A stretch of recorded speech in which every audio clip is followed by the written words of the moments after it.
Bonjour à tous, très heureux de vous retrouver sur l'ensemble des réseaux digitaux, également sur l'antenne de beIN Sport. Soyez les bienvenus à la maison, dans mon petit bureau pour ce point média, comme tous les jours. Bien entendu, cette édition sera en hommage à Monsieur Pape Diouf, décédé dans la nuit passée à l'âge de 68 ans, l'ancien dirigeant de l'Olympique de Marseille, grand journaliste également, mort à Dakar, victime du coronavirus. Dans les pages intérieures de l'équipe, un lion s'éteint. À la une de la Provence, le quotidien marseillais, le choc.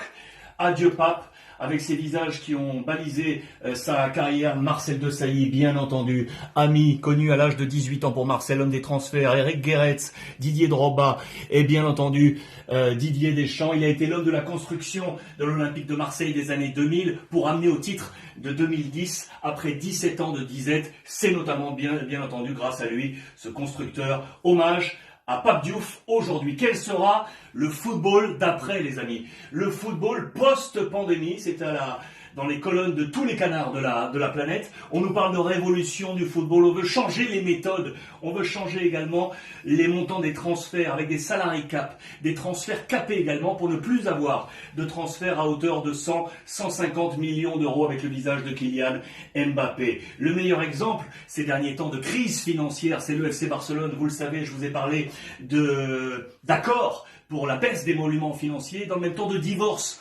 entre le groupe sportif et la direction, le président Bartomeu. Les quatre capitaines sont là, regardez, avec Sergi Roberto, avec Busquets, avec Messi, avec Piqué. Le pacte des capitaines est là expliqué pour rappeler qu'il y avait eu un désaccord avec le président Bartomeu qui, lui, s'est bien entendu rapidement répandu dans la presse pour dire que les relations n'ont pas été impactées. Bartomeu qui a bien précisé que si cet accord n'avait pas été trouvé, ça c'est l'info du jour, regardez, on nous parle de banqueroute, de faillite. Si cet accord n'avait pas été trouvé, le Barça aurait pu être en quiebra, faillite. Dans le même temps, le voisin, le Real Madrid, hier on avait parlé d'une forteresse économique pour faire face à tout ça, la bonne santé économique. Pour autant, Florentino Pérez, le président, ça y est, admet qu'il vise une éventuelle baisse salariale pour faire un effort par rapport aux accords collectifs passés avec la Ligue de football espagnole et la fédération. Sur la planète football, bien d'autres clubs, ça y est, ont donné ce tempo à la baisse économique, la baisse des émoluments. En Italie, on avait parlé de la Juventus de Turin qui avait été le premier. Suivent d'autres clubs comme l'Inter. Regardez, la deuxième plus grosse masse salariale en Serie A avec les deux symboles, l'ami Eriksen et le Belge Lukaku. Les deux hommes sont à 7,5 millions d'euros. Mais la Gazzetta dello Sport nous rappelle que dans le même temps, l'Inter économiquement va bien, avec notamment ses quatre joyaux. Regardez, je vous ai grossi là un tout petit peu plus bas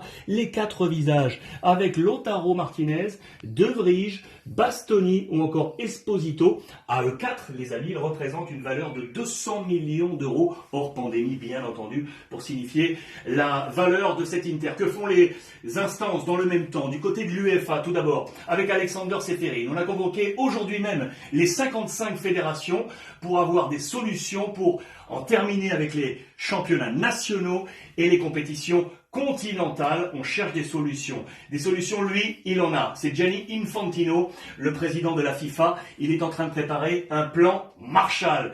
C'est en Espagne, c'est à la Gazzetta dello Sport également. On nous parle d'un plan, regardez, à 5 000 millions d'euros pour sauver le football, le plan Marshall de Gianni Infantino. On pensait le football anglais à l'abri? Eh bien non. Exemple avec Tottenham.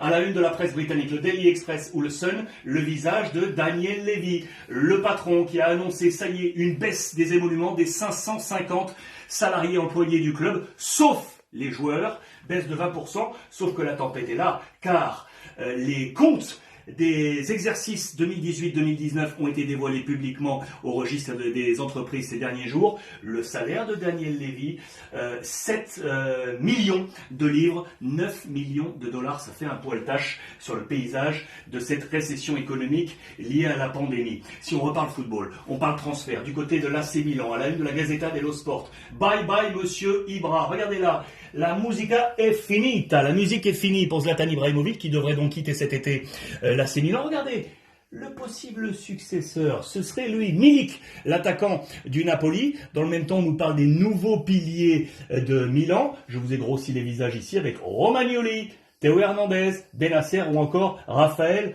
Leao. Les négociations font bon train avec les négociations de prolongation de contrat. Deux hommes du côté de la Juve, Dybala ou encore Gonzalo Higuaín. Un peu plus dur pour Higuaín, ce sera finalisé cet été le contrat et en raison de la conjoncture actuelle, cela pourrait être compliqué. Côté Barça, c'est Messi, Semedo et Ter Stegen. La petite info là en plus, venez voir.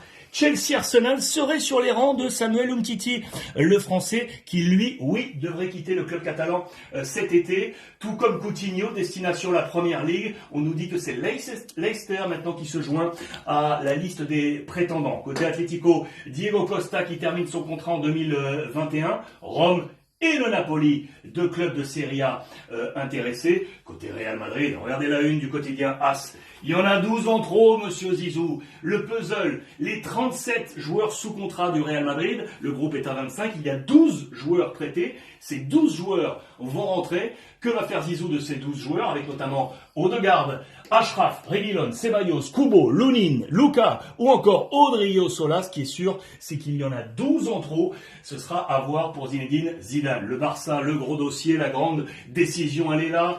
Quid, soit Lautaro, soit Neymar, soit les deux. Le club voudrait les deux. C'est le grand débat, la grande décision catalane entre les deux visages. On espère mettre des joueurs dans la balance pour faire baisser le prix de ce transfert. On nous parle de Griezmann, Dembélé, Coutinho, Semedo ou encore Umtiti. Voilà les amis pour cette nouvelle édition Point Média. Bien entendu, une nouvelle fois, on va la dédier et rendre